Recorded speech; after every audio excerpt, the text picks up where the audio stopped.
my name is Bree Ferraro. I am your host for What's on the Breeze, and the Breeze blew in victim services today. And this is one of our victim services advocates. Would you like to introduce yourself? Absolutely. I'm so happy to be here. My name is Candace Hernerine. I am the Associate Director of Victim Services here at Florida Atlantic, and I'm very happy to be here today. Awesome. So, would you just tell us a little bit about yourself, um, why you decided to choose FAU, what you studied in your undergrad, if you went to grad school, how you chose FAU as a place to work, all that? Yeah. So FAU, Florida Atlantic is very special to me because I did my undergrad here. So I am an alum and it's near and dear to my heart. I was a first generation college student and I remember coming to FAU and I was so confused and so lost. And at the time, so many people had ready registered for classes and it was August doing orientation, not registered, did not want to go. And I remembered seeing staff members who like basically held my hand.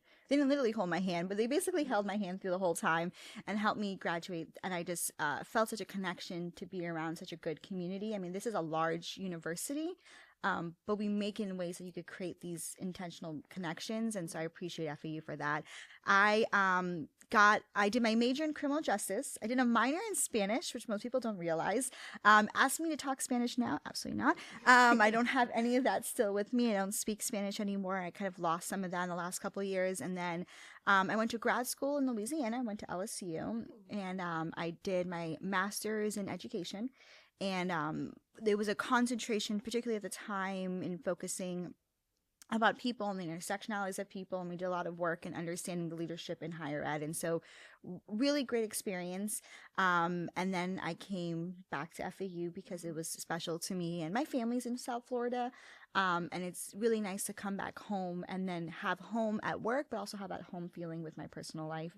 In terms of victim services, it's really interesting. I don't know if I thought I was going to be a victim advocate at the time. When I came back to South Florida, I just really wanted a job. And that was my main focus.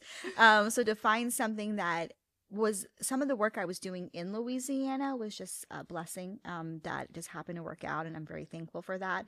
And so in Louisiana, I did a lot of crisis intervention work. I was doing trainings about responding to sexual assault cases, how do we navigate doing trauma-informed approaches during grad school.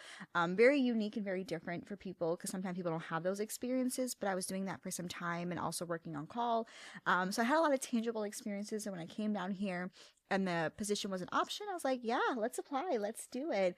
So that was really exciting for me. And then what people don't know, it's a little secret, was when I was in high school. So I'm going to go a little further back for you. When I was in high school, I went to a charter school. So part of the charter school, your senior year, you get involved with this academy. So if you have interest in a particular career field, they'll get you involved with them. And so at the time, I was like, oh, I could be a therapist. I really love psychology. My counselor at the time said, no, Candace, I think you need to go work for the police department. I'm like, me, a police department? I don't think so. The officers met me and they're like, yeah, you're not supposed to be a cop, Candace. It ain't for you at all. So what they said was, let's connect you to a victim advocate. And I spent my senior year about, at the time, 2 quarters, so it'll be like a semester, with the victim advocate, and spent a lot of time connecting with her and doing that work. That I didn't touch it up until I started here at FAU. And it was almost like full circle. Like what I got exposure to was the space I was supposed to be in later on. So very exciting. And I think the whole criminal justice education really funnels well in victim services. Wow. Yeah.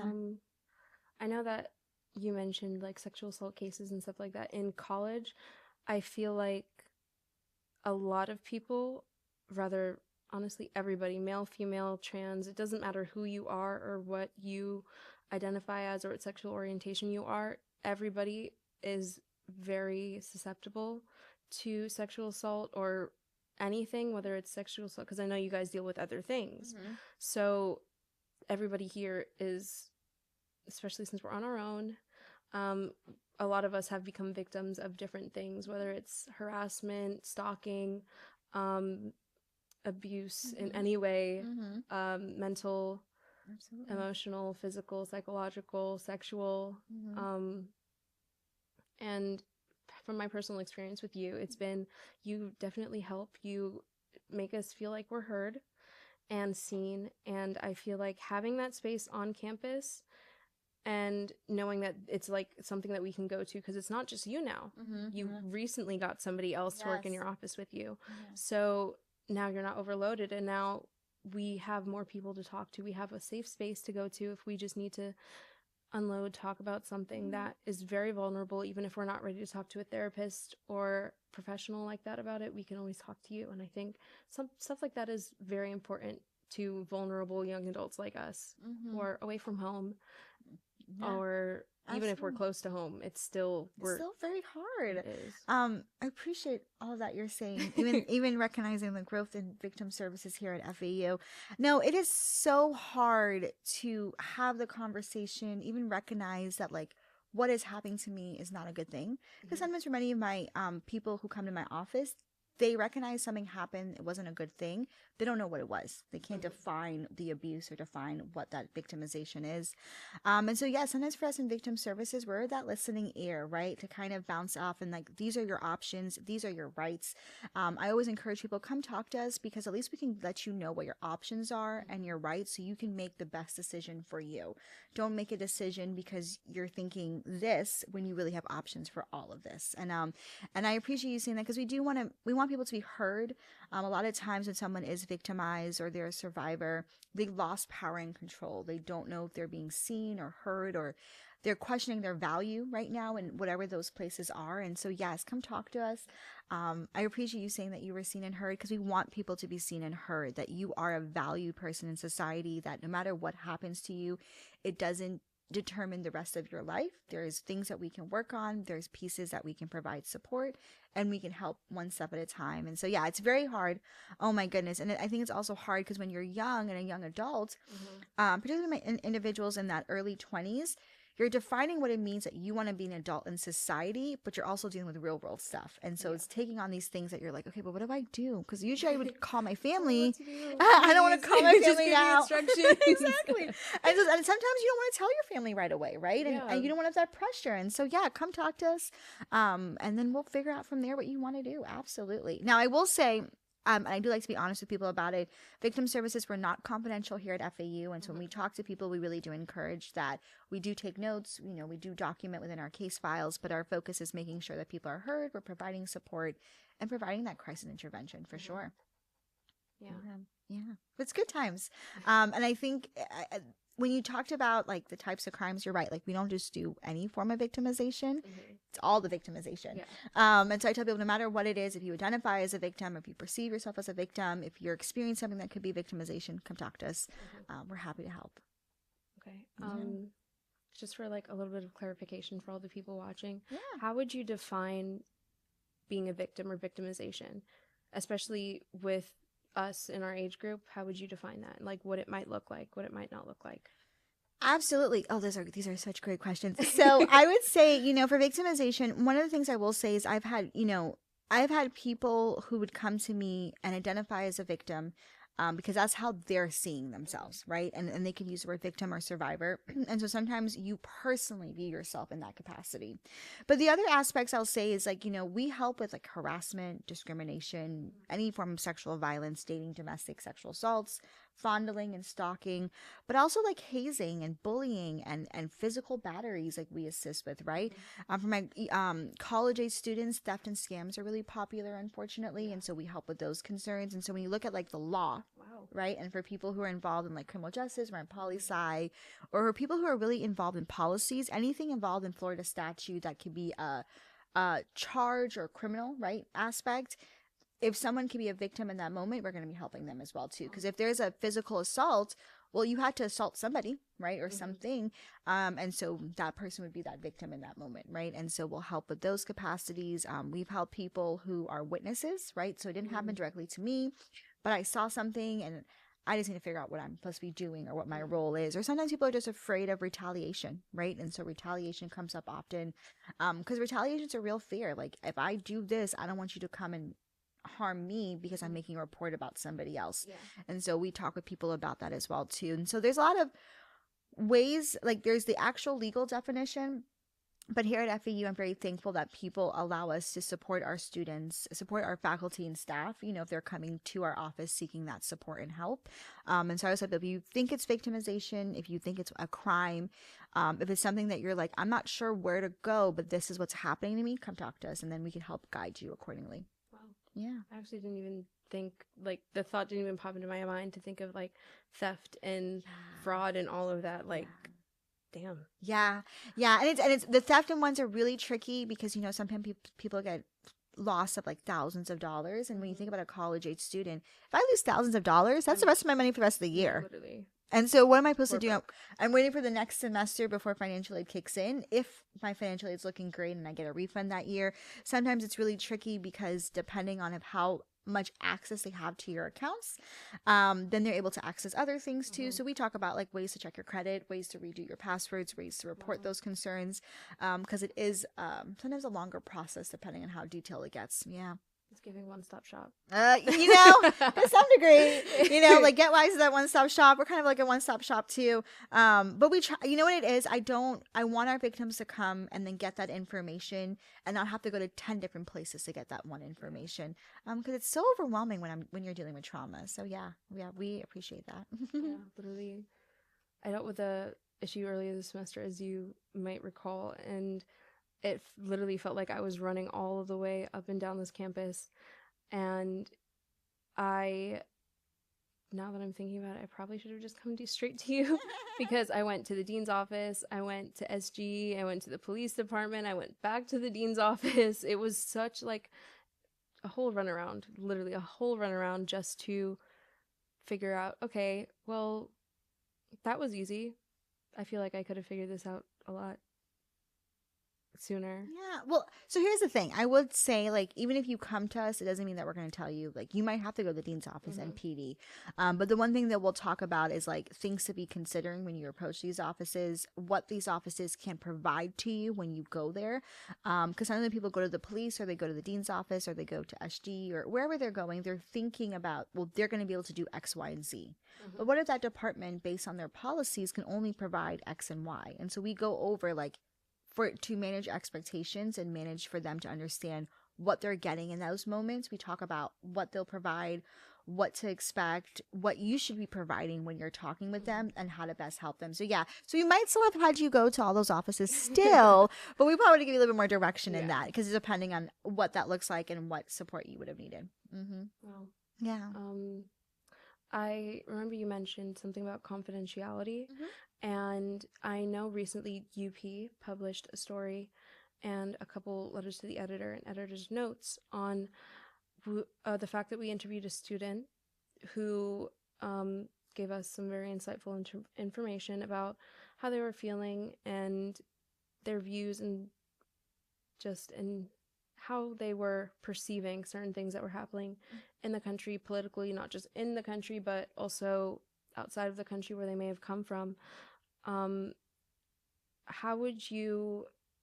What advice would you have to that student or students who want to come forward and say certain things, but will ask to not have their name presented in the press? What are some things that you would say to make them feel safer? I'm not saying that they should, because I completely understand not wanting to put your name in the press, especially when you're talking about such sensitive topics. But what are some things that you would say just to help them feel a little bit more secure in their stories? Yeah. So, if someone comes to victimization, someone comes to victim services, we don't ask for their name right away. Our focus is providing support, and depending on what support they're looking for, then we will need a name to provide that support adequately. But we'll talk about what options they are so they can make the best decision for them. And so, I do say for some people, knowing how much you want to share and in what you want to share, right? Because sometimes some of us, we really want to share the whole story. And if you're not ready to share it to someone, not know where that's going to lead you, that's where CAPS gets involved, right? Yeah. You can talk to a confidential resource and get your answers and support there.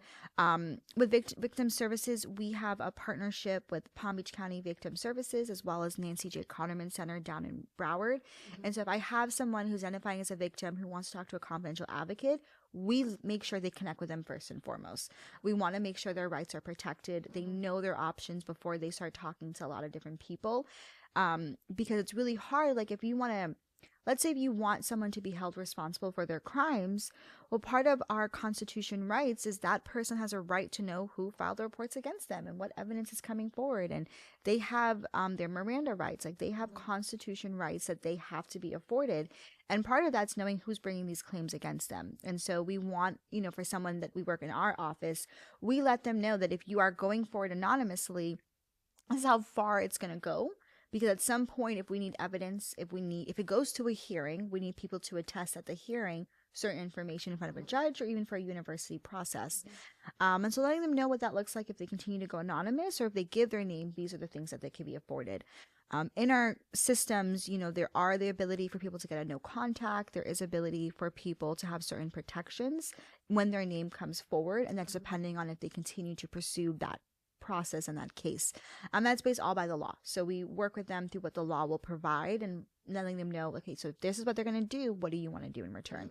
So it is a little tricky, but I think, I think in so many ways, when something bad happens, you have to decide what is best for you to move forward that day, that week, and continue to wake up every morning and continue to do the work that you want to do, and just get up, right? And so if the extent is I can't make the report, then we understand that. If you can make the report, then let's help you make that report. I've had many people come to my office and we'll make the report in my office. We'll call the police over or we'll work on that report online and then have them submitted in my office as well too. So we can do it together. We try not to leave our victims alone in those processes. We want people to know that we're here for you. And we mean that with our whole heart. Part of victim services, like all our marketing says we're here to help, and we really are here to help. Wow. Yeah. Not what you were thinking, probably. No. Well, I was sort of hoping for an answer along those lines, but definitely there was some insight. Definitely some insight. So for whoever's watching, if you want to make an anonymous report, feel free to do so. Just know, as she said, if you want legal action, you might have to be open to giving your name out there just to have justice for yourself or the people who you have brought up in this situation. Yeah.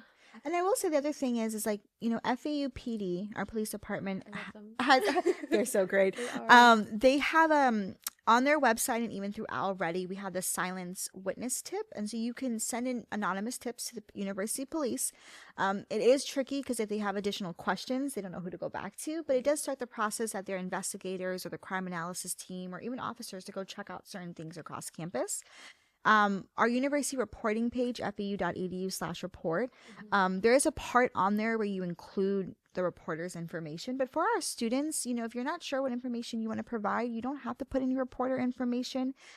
Just sometimes it's tricky because if we need to investigate or if we need to get additional information, we don't know where to go. So if it is completely anonymous, sometimes for that report, the only thing we can do is look into it to the extent that we can, and then hold it in case other reports come in that we can build a case from there. And so, yes, you definitely can. If you're not sure, come to Victim Services, just walk over, ask us the questions, and then we could talk to you about how to do that safely. Okay. It's October. Yeah, it is. It is October. Happy spooky season. Yes. But October is Breast Cancer Awareness Month, as well as Domestic Violence Awareness Month. And I didn't even know there was a Domestic Violence Awareness Month until I got to college. And I remember I was in HPT as a freshman, and I was a community council member, and you guys came and did like this cute little drive where we did like tie-dye, and we wrote notes on like t-shirts and postcards and cards to give to people. Oh my goodness, I can't even remember that. What year was this? 2021. Oh my goodness. Yeah. Oh yes.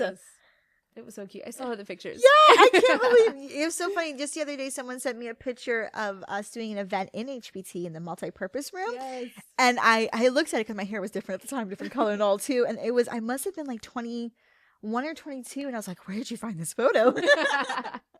Oh, that's so exciting. Yeah. So it is Domestic Violence Awareness Month. We're so excited. I love that you're wearing the purple ribbon. I'm wearing my purple. It's been a really great month so far. It was just raising awareness. I'm very thankful for how many people have gotten involved this month and how we're able to get people to get connected and just raising the awareness. Yeah. So would you like to tell us a little bit about, if you know the history behind Domestic Violence Awareness Month and the importance of why you guys specifically are advocating so hard for it, because honestly, up here in second floor of the student union, everybody is wearing a purple ribbon.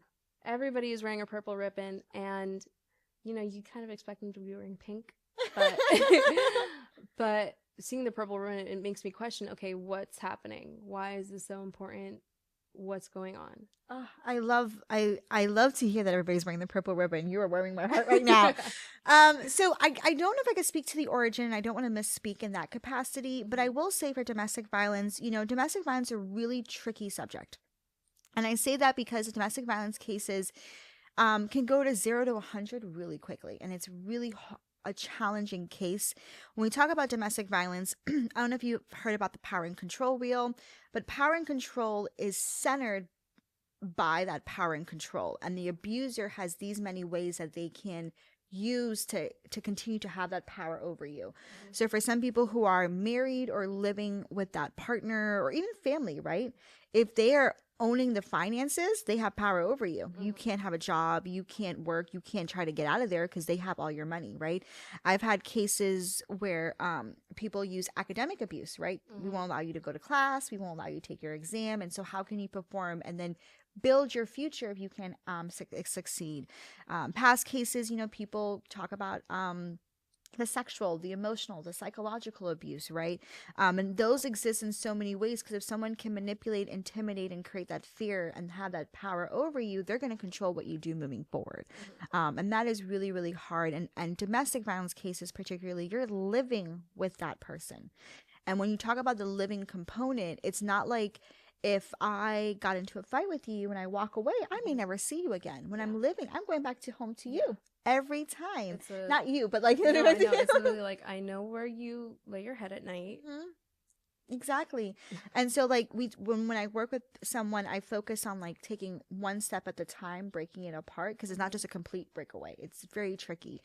Many of our students do live off campus because we are a predominantly commuter campus. And so the domestic violence happens at home, and that is happening for many people. And so we do go hard because this month we focus on domestic and dating, right? We want to encourage healthy relationships, healthy dating. We know our students want to date, but when signs come up that could be some red flags, we want our students to be able to recognize that and be able to provide boundaries, or maybe get out of the situation, or maybe recognize like this is something that someone is creating a very difficult situation. Is not how I want to date. I want to get out of that. And so this year we talked about domestic and dating, and I love that everybody's wearing purple. I think this year we've had such great turnout. So many people are posting their purple stuff, or even posting our flyers on social media, which was amazing to me. Our police department, the dogs, the canine team, did a whole purple photo shoot. If you have not checked them out, it's FAPD Canine. Check them out. The video yesterday was super cute. And I'm very excited about the video yesterday, so please check it out. But I will say, like, it's really important because many times, particularly for our young adults, we don't recognize the red flags because we don't know they're red flags. Yeah. And so having the conversation, because for many people, this is our first time dating and exploring because we didn't do it early on. And that's okay. And so we want you to know that if this is not normal behavior, how to call it out. Because if it becomes your norm that as you get older, you think someone's supposed to treat you that way. And no, they're not, right? For domestic violence cases, it's not partner on partner. It could be family member against the student. And those things look very differently too. And so we want our students to recognize like, this is not okay. These are what you can do, and then come up with a plan. You can't just walk out of these situations. You need a plan. You need to figure out when and how you want to do it, what documentation you need to have, and then what are the things you need to do to get out of there. And so we really game plan a lot and safety plan, because some of it can be dangerous. And we want people to recognize that. When we talk about domestic violence, like nationally, it's all over. It's October. Here in Palm Beach, they did a proclamation that October is Domestic Violence Awareness Month for 2025. And so it's super exciting to see the work that Palm Beach County is able to accomplish. And we have our domestic violence walk coming up within the next week. And super exciting because we're connecting not just within our campuses, but partnering with the community resources. Because there's not a lot of DV shelters in the area. There's 2 in Palm Beach. There's 1 in Broward. one in Broward. But it's women in distress, and they're a really large group, and they have Okay. more than one space, but it's only them, right? And so when their shelters are occupied, there is no other space for our survivors to go, and so really having close relationships to provide supplies, provide food, giving them a space, and then giving them truly that safety plan. Like, what are we going to do when we want to get out? So it's just a really important month. This is like we're kind of wrapping up the events today, which is really exciting, and then we have, I think, one more in Fort Lauderdale next week. But if you haven't had a chance, check out our domestic violence website. I know it's fau.edu/campuslife/domestic violence. On there, it has the education defining what domestic and dating violence is, because you asked a really great question earlier, like what is victimization? We want people to understand, like, what is domestic violence, right? Because if you're going through something and you don't know what it is, you can't define it for what that is, that it's a wrong thing. We talk about early warning signs, what's the difference between it, and then we talked about self-advocacy this year. We want people in these moments, like when you come to an advocate, I'm going to advocate for you as best as possible, but when you're in that moment, giving people the tools of how to articulate and how to advocate for their needs, how to navigate their boundaries, how to discuss what's helpful for them, and recognizing those things. So this year we did talk about self-advocacy too. And so check out our website. You'll see all the great information on there as well. Would you like to dive a little bit more into like I guess some of the red flags that we should look for when it comes to dating violence, domestic violence?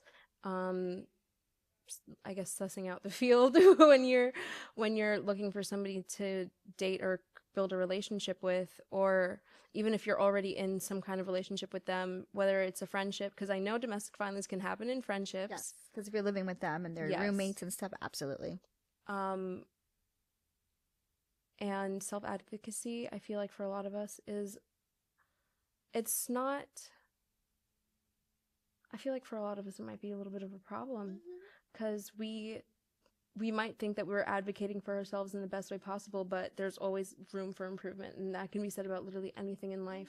And the more you get to know yourself, the more you understand, okay, this isn't a value that I want to live by. This isn't something that I agree with. How do I properly vocalize that to the people around me? So I think it's wonderful that you guys are talking about self-advocacy, but could you give us a little bit more clarification on like the signs we should be looking for when we might be in a situation like this? Absolutely. You're asking like all the definition stuff, and I love that. And the only reason why I love that is because I want people to be able to define something and know what it is. Call it for what it is.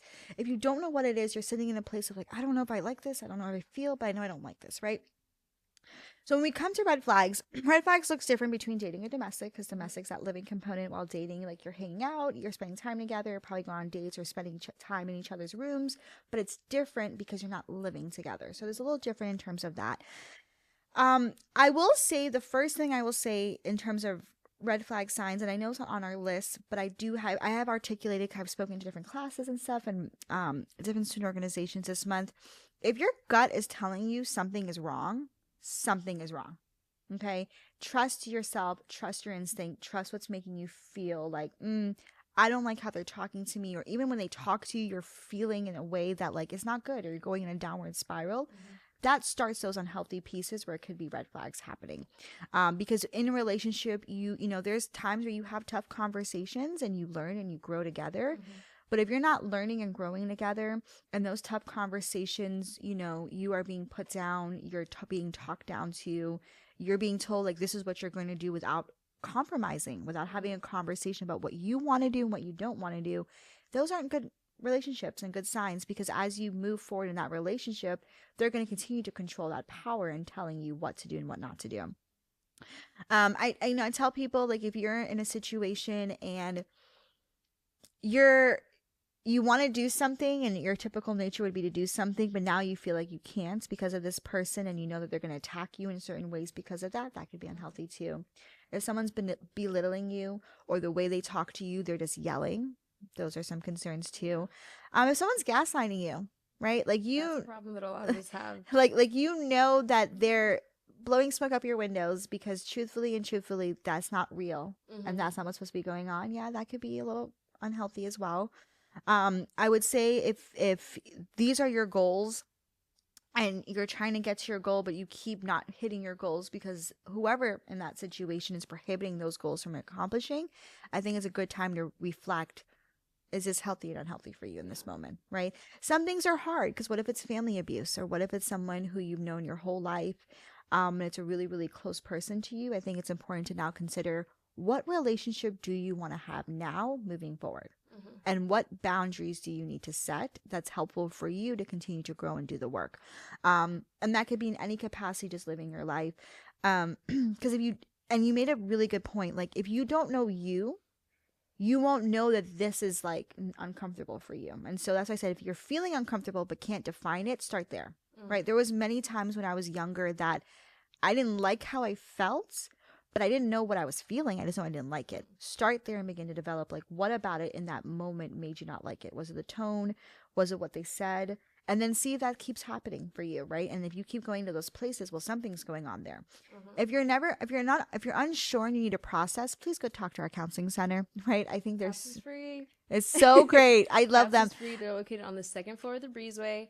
If you know where the dean's office is, you go straight down that hallway. It's right there. Straight down. They're the last doors with the double doors now. It's so great. They're super great. And I think just processing sometimes, like I've had many times CAPS will refer people over to victim services because they didn't realize, but now they're in a place where like the counselor and the therapist can help talk and recognize like these aren't probably the most healthiest things. Maybe you should go talk to this service, and that's how they'll get over to victim services. So yes, those things are really helpful. I will also say,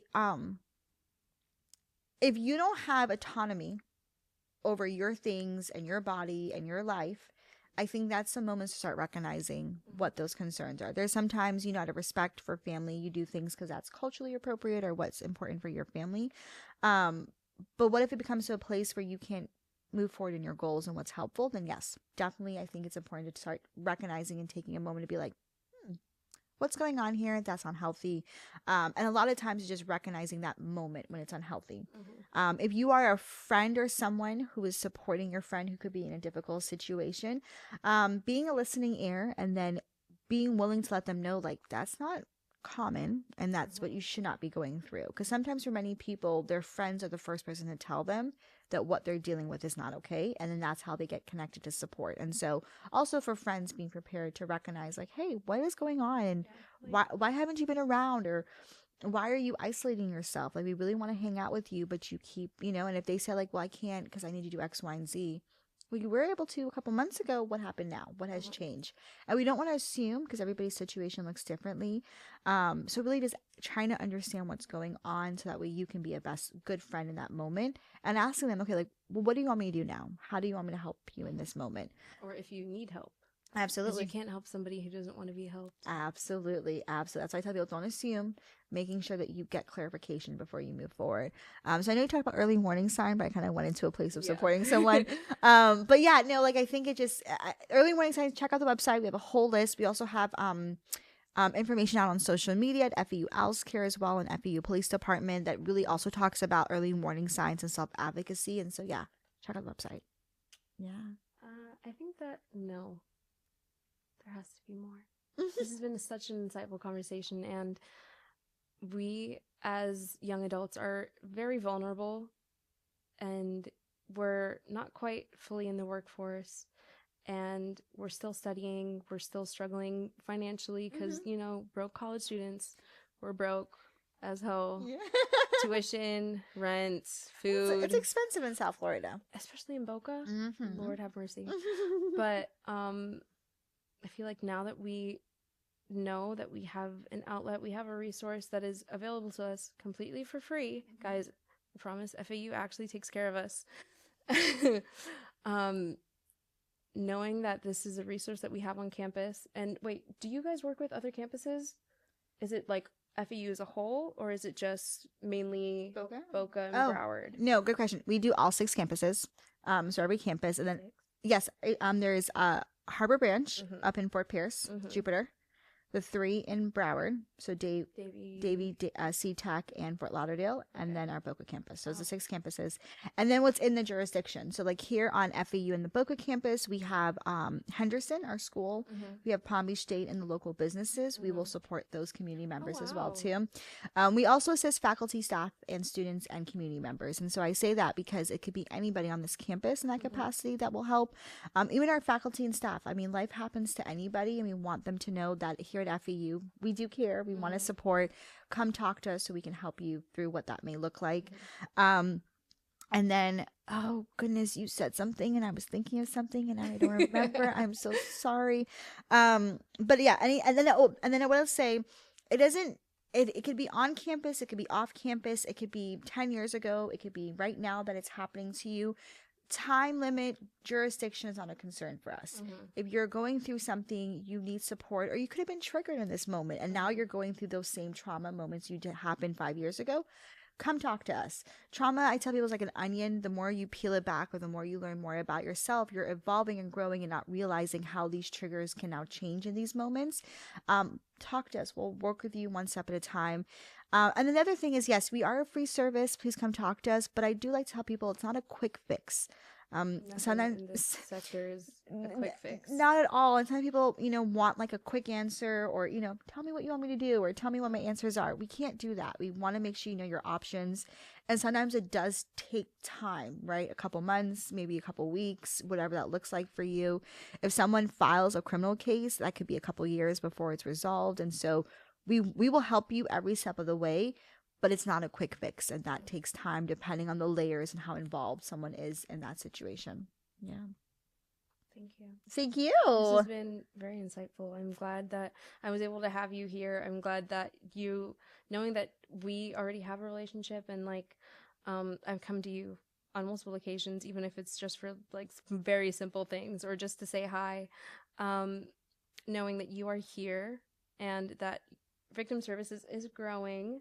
Yes. It's wonderful. And seeing the visibility compared to before, I took 2 years off. So before, you guys were definitely a little hole in the wall. Nobody knew what you guys were. Nobody thought of you ever. Unless they were put in a situation where they absolutely needed to talk to you. But now the visibility that you guys have on campus, especially this month, seeing you guys out everywhere at least 2 or 3 times a week doing something. I know I'm with PB. We gave out hats for Blues Day on the seal this week, and we did not think those hats would go that quick. I can't lie, but it was so nice to have all of those people come up, and you guys were giving handouts and just talking a little bit about domestic violence and dating violence and all the things that we might encounter as young adults moving forward in our lives. And I think that was very, very important for you guys to do. You guys have become a face on this campus, just like PD has. And the fact that you work with everybody, because I know you guys work with housing. As I said, HPT, yes. When I was in RA once upon a time, you were there for our training, and you helped us build our advocacy skills. You helped us do crisis management, crisis intervention, stuff like that. So we had the skills to help the people in our community. Is that something that students could also do? You guys do workshops, basically, is what I'm saying. Yeah, no, all the great things. So I just want to say thank you for saying how much visible it was this month. We worked really hard. I try to be very intentional when the committee comes together about what is our focus, what are we trying to do. And some of it is also meeting people where they're at. And so sometimes I can't get the students to come out to all the events. Or sometimes for some students, they'll wear the purple because purple is the official color for domestic violence. So if you haven't worn purple yet, wear purple this month. It's spooky season, just wear purple.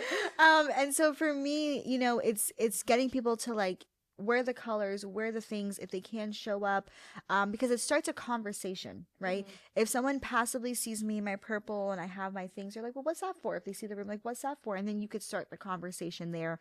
I'm so happy the visibilities, because the events this year were a little different and unique, and I'm just thankful. So cute. I'm just thankful for the like committee. Cute little pop-ups. So literally, you could be walking down the breezeway, you can be walking to the dining hall, walking out the student union. Oh, the pop-ups. Yes, absolutely. And then so Blues Days was really excited because we partnered for Blues Day a couple of years ago, and then schedule changes and stuff like that. And so this year I wanted to, connect back with program board. And we did a couple events with program board, the self-defense class and the Blues Day. self-defense class was a lot of fun. It was so much fun, and we had such great attendance. The self-defense class was also really exciting. And we talk about visibility. People came up to me this month and said, Candace, I saw this stuff last year and I couldn't go to it. So I was really looking forward to the events this year. Wow. The self-defense class, someone couldn't go last year and was like, I'm coming this year, and brought their friends. I also had someone who came last year and showed back up this year. And so I'm excited to see that momentum is there and people are looking forward to the events for the upcoming years and people want to get involved. A lot of people have come talk to me. They're like, this is, I don't know a lot of this information, but I want to help my friends. I want to be a support. And so it creates this conversation that, for our students, for our FAU community, we care about one another. And a lot of times people feel like they're on an island on their own. But no, like, we are together. We are here to be together. We are here to help each other. And the level of how many students want to support one another, I am so thankful to watch and being able to help our students connect to different groups and different community, because connect with each other. Because community is important, and you want to be able to connect and know that you're not alone in that moment. And so very exciting, and thank you for just giving us the kudos about that. And I don't even remember what question you were asking, Brie, at this point, because I was just so thankful that that like, I think what it is like we worked really hard to get that out there. Workshops. So yes. So workshops, absolutely. If you want to get involved, if you want to do a workshop, want to talk about victim services, want to talk about how to support somebody, I want to talk about what reporting looks like here on campus. I've had workshops where people want to talk about how to support one another and what does it mean to have a trauma-informed approach. Definitely email Victim Services. It's victimservices@fau.edu. Let us know and we'll talk to you. We'll discuss a little bit more about what kind of workshop you're looking for. I've had events where people are like, Candace, we don't want you to talk, but given what we're talking about, can you be there in case people want to talk afterwards? Absolutely. Sometimes people just wanted to brief afterwards, because depending on the subject, you might get triggered. They might evoke a response that you didn't realize or you weren't sure was about to happen. And so we'll be there to kind of debrief with people afterwards. I do really tell people, if you're getting a ton of information or you're in the moment, debriefing is so critical. So we like to debrief and make sure it does help with prolonging trauma and those responses afterwards or reactions afterwards. And so, yeah, definitely email us, victimservices@fau.edu. We will cater to the population we're working to serve. And we're open. Like, I still do RA training. I still go out to, orientation. We'll go out to like campus rec. We work with grad students, and those are for the employer aspects. For student organizations, depending on what they're hoping to host, let us know, and then we'll work with you to come out there and support that. And it also depends on the topic. Like, sometimes I've had people want to go more into bystander intervention. Definitely tap ALSCare. They'll lead that conversation, and they've done a lot of work around bystander intervention. And I work with them when it came to that piece of what we're providing to the university. And so, yeah, absolutely. Email us. We'll be happy to do that. We're here on the weekends. We're here at night. Like tonight, I'm also going to be here for an event. And so, aren't you guys on call? We are on call. So Victim Service is a 24/7 service. Anybody could call FAU PD, ask your Victim Services, and you'll automatically get routed to us during nights, during weekends. Even during the day, we'll get on calls, and then we'll just pop out of our meeting, take the call, and hop back in. And so we want to be a service. Now, of course, if it's an emergency, call 911. Please call the police. But sometimes people call us because they're like, Candace, this just happened. I need you to update the case. Or Candace, this is what's going on. I don't know what to do, right? So being that listening ear and then providing the options, okay, this is what you can do next, right? Or sometimes they call us because there is like a violation or something happened and they're like, well, where do I go? Then I will say, call the police, make the report, or whatever that may look like. So yes, we are on call. And if anybody ever has questions or concerns, if you stop by Victim Services, because we're back in the library, there is a huge sign that says Victim Services now. Before, we didn't have that huge sign. It was a little different. It was quite literally a little, like, tiny little office in the weird corner of the library on the first floor. Yes, it was kind of like I was kind of like in the corner. But now you'll see the big sign. If you come up, we have a brochure rack in the front, so you can gather information if you're not sure if you want to walk in, because it is scary, it's intimidating, and it takes a lot of courage to come up to us, and we know that. And so when someone comes in and when they're ready, we're ready to receive you. And if you're not ready, grab the brochures, grab the information, and please reach out as you're ready. We have information about sexual assault centers in each county, as well as domestic violence centers in each county. But if you're looking for resources, I guess, with theft or fraud, or if there's a discrimination concern, email us and then we can give you more specific information about that. I will say that we've helped people, for study abroad or someone living in a different state. I've had someone who went back to a different country and then we'll work with them in different countries. And so no matter what's going on, no matter where you are, if you have a concern and you are affiliated with FAU, come talk to us. We're happy to help. Wow. Thank you. Thank you. Thank you so much for being here and having this talk with me. It was very insightful for me, and I'm sure a lot of people don't know what victim services is or know that this is a resource. So thank you for coming so I can share this resource with everybody who watches my podcast. Absolutely. Thank you all. And then if you haven't had a chance, don't forget to wear your purple this month and wear it all month long. Yeah. All right. This has been What's on the Breeze. My name is Bree Ferraro, and roll owls.